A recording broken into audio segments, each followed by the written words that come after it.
Welcome to அரிஸ்கம் channel. அடுப்பு பக்கமே போகாமல் சூப்பரான ஸ்வீட் ரெசிபி பார்க்கலாங்களா? குழந்தைங்க ரொம்ப விரும்பி சாப்பிடுவாங்க. செய்யறதுக்கு ஒரு 5 நிமிஷம் இருந்தால் போதும். பாருங்கள், ஸ்பான்ச்சியான ஸ்வீட் செஞ்சிடலாம். இது எப்படி செய்யணும்னு பார்க்குறதுக்கு முன்னாடி நம்ம சேனல் சப்ஸ்கிரைப் பண்ணி பார்க்காதவங்க கண்டிப்பாக சப்ஸ்கிரைப் பண்ணிக்கோங்க. வாங்க எப்படி செய்யலாம்னு பார்க்கலாம். இதுக்கு ஒரு ஏலக்காய் மிக்ஸி ஜார் எடுத்து வச்சுக்கோங்க. அதில் ஒரு ஏலக்காய் சேர்த்துக்கலாம். அதில் 1 கப் அளவுக்கு சர்க்கரை நான் எடுத்திருக்கேன். இது பார்த்திங்கன்னா சர்க்கரையை நல்லா பொடி பண்ணி எடுத்துடலாம். நல்லா பொடி பண்ணி எடுத்ததுக்கப்புறம் இந்த அளவுக்கு இருக்கும். நம்ம ஜலிச்சு எடுக்கிறனா கூட ஜலிச்சு எடுத்துருங்க.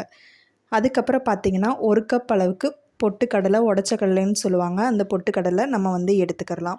எடுத்துகிட்டு இதையும் நல்லா பவுடராக நம்ம பண்ணிட்டு வந்துடலாம். இந்த அளவுக்கு பவுடர் இருந்தால் போதும். குறகுறப்பாக இருக்கக்கூடாது. இந்த மாதிரி நைஸாக இருக்கணும்.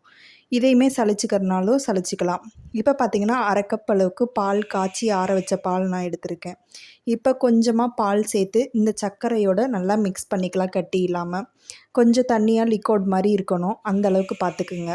கொஞ்சம் கட்டி இல்லாமலேயும் இருக்கணும். லிக்விட் அளவுக்கு பதத்துக்கு இருக்கணும். இப்போ பாருங்கள், கலந்துட்டு நான் உங்களுக்கு காட்டுறேன். பாருங்கள், இந்த அளவுக்கு லிக்விடாக இருந்தால் போதும்.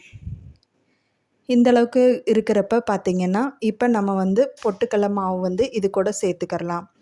சேர்த்துட்டு நல்லா மிக்ஸ் பண்ணி விடுங்க. ஃபஸ்ட்டு ஒரு ஸ்பூனால் நல்லா மிக்ஸ் பண்ணி விட்டுருங்க. நல்லா மிக்ஸ் பண்ணி விட்டதுக்கப்புறம் கொஞ்சம் கெட்டி பதமாக இருக்கும். அது கூட 1 டேபிள் ஸ்பூன் 1.5 டேபிள் ஸ்பூன் கிட்ட நெய் சேர்த்துக்குங்க. பாருங்கள், மிக்ஸ் பண்ணதுக்கப்புறம் இப்படி இருக்குது. நான் இது கூட 1 டேபிள் ஸ்பூன் நெய் சேர்க்குறேன். மிக்ஸ் பண்ணி வச்சதுக்கப்புறம் கூட நீங்கள் மேலால் 1 டேபிள் ஸ்பூன் நெய் சேர்த்துக்கரலாம். இப்போ இந்த அளவுக்கு இருக்கிறப்ப நம்ம கை வச்சு மாவை நல்லா நல்லா மசிச்சு விட்ருங்க.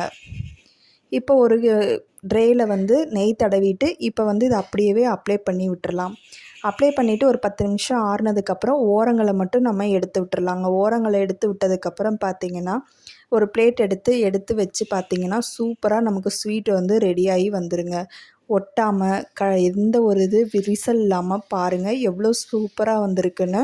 உங்களுக்கு பீஸ் போட்டு காட்டுறேன் பாருங்களேன். அவ்வளோ ஒரு ஸ்பான்ச்சியாக இருக்கும். அடுப்பு பக்கம் போனோமா ஒரு 5 நிமிஷத்தில் ஸ்வீட்டு ரெடி ஆயிரும். ரொம்ப ஹெல்த்தியான ஸ்வீட்டு. குழந்தைங்களுக்கு கண்டிப்பாக செஞ்சு கொடுங்க, விரும்பி சாப்பிடுவாங்க.